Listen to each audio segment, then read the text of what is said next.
Alright, so the first question asks, please explain why Galileo argues that slavery was blessed rather than prohibited. Also describe what the requirement was and how it gave Spanish the right to plunder the religion. Well, slavery was never stopped by large institutions. They were supporting them, actually. And so the Spanish crown and the Catholic Church justified the conquest as a Christian mission, and they basically said that the enslavement of these indigenous people was their way of saving the soul and just saving their soul and converting them to Christianity. They used slavery as a tool to convert these people to Christianity. And so instead of condemning violence, authorities gave it a moral and legal approval.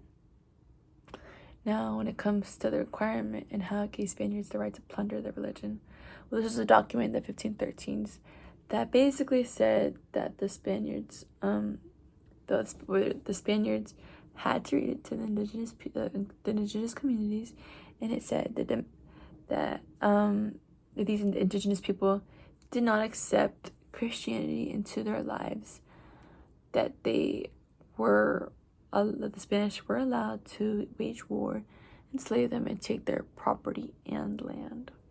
So, all right. The second question says, please explain why Galileo argues that the rich empire had a poor metropolis and how this dynamic was connected to the Fuguers, Walsers, Schultz, or Grimaldis. And so basically, Spain extracted an enormous amount of gold and silver from Latin America, especially from places like Potosi, I think it's called. But on paper, Spain was the richest empire because it was constantly flowing with precious metals.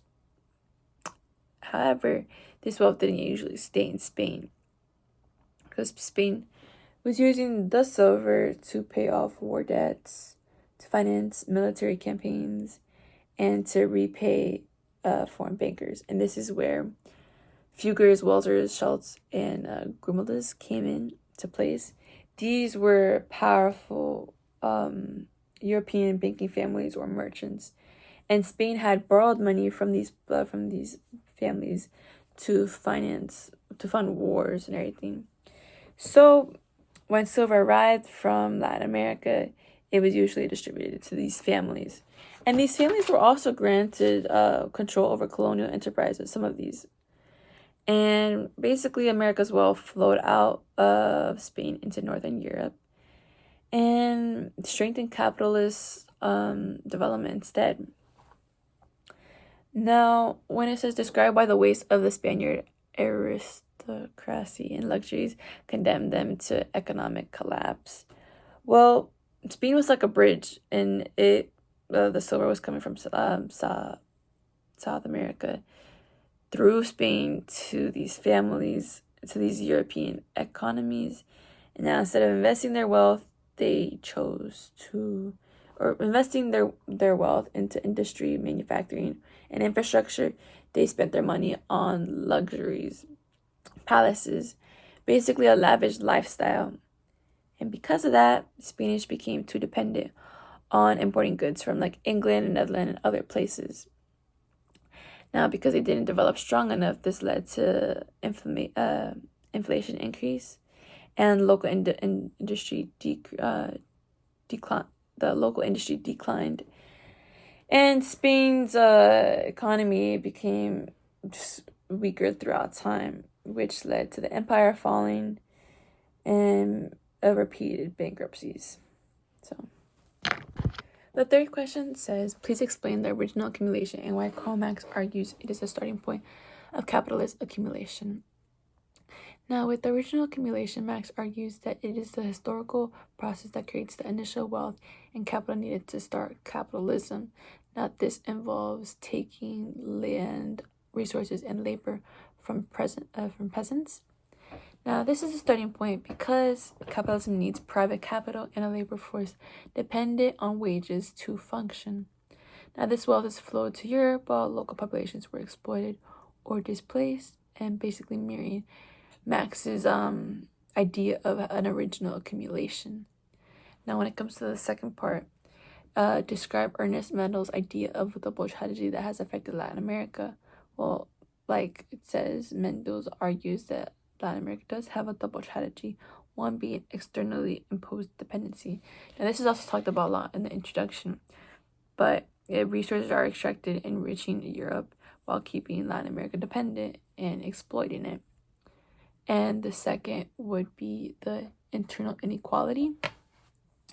The local elites were hoarding wealth, so Latin America struggled to develop independent economies, which meant that we were trapped by both foreign domination and internal inequality. The fourth question says, briefly describe the realities of Minas Gerais and Potosi as stated in the book, and what is your take on them? So after the discovery of silver in 1545, Potosi becomes the center of a massive silver rush. Now by the mid-1600s, 99% of mineral exports from Spanish Americas was silver. And so Latin America basically functions as this huge mine for Spain. And Spain officially received 16 million kilograms of silver and 185,000 kilograms of gold during the years 1503 to 1660, which is 3 times that amount. It exceeded 3 times that amount from previous years. And so Potosi becomes one of the largest and richest cities in the world, with streets, churches, and celebrations covered in silver. However, the wealth doesn't stay in Latin America, as it flows to Spain and is used for European development. Now, indigenous laborers are forced into these dangerous mining systems similar to the Maida, where they suffer high death rates. Now, my take on it, the contrast is very shocking. Where wealth was extracted, the region itself is left impoverished. And the idea is talked a lot about in the introduction and in class, but it's hard to wrap around that Latin America is the supplier of raw materials and does not benefit from its own riches. And so Potosi ends up standing as the representation of the extreme human suffering and prosperity that ends up happening there.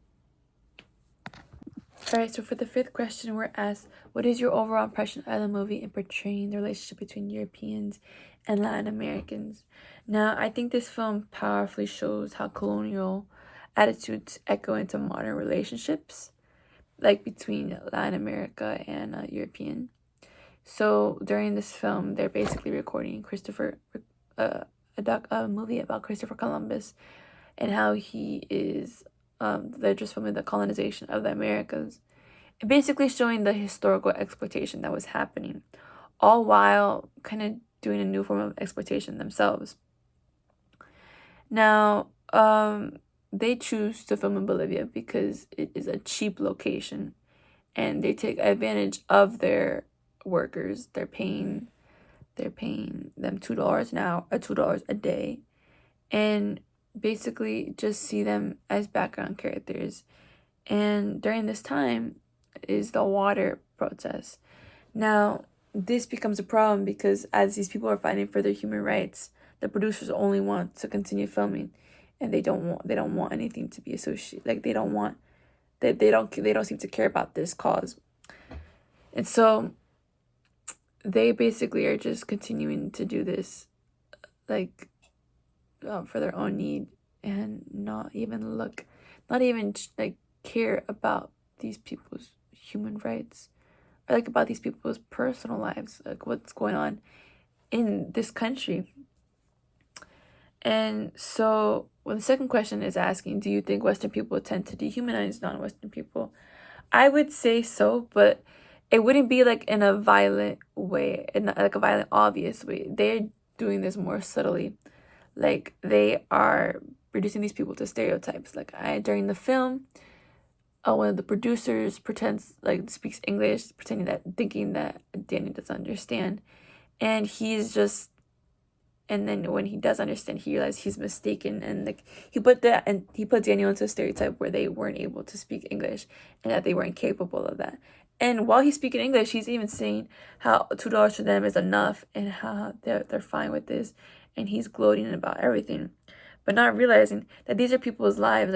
people like need this money to live on. Like this isn't something silly to them, and they're just seeing them as labor.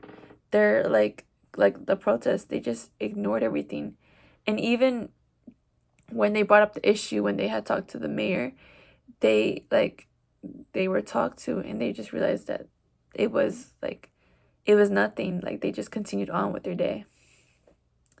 So yeah. All right, so the sixth question asks, please explain the symbolism of the title of the movie and how those connect to the reality of the war and believing the 1999 to 2000s. So the title of the movie is called Even in the Rain, and this is because everything was being taken away from these people. These people had bought a well, and it was being taken away from them too. And they were saying how even the rainwater that was being collected was being taken away and charged. And I believe they were charging $40 for a year for this water for people, which didn't exactly make sense when these people were earning $2 a day, and so they were charging really high, which is similar to what happened in Bolivia, where they had Cochabamba water, where the prices of water went extremely high for the people, and even their own rainwater was being collected and charged at a high price that was unreasonable for the people. Okay, so the seventh question asks, do you think some people in developed countries value less the lives and experiences of people in Latin America and the Caribbean? Now, I don't believe I saw a time limit, so I'm just going to point it all out. I think yes, and I think it has a big deal to do with social media. I think social media portrays the crimes and the poverty, and that's what we see constantly.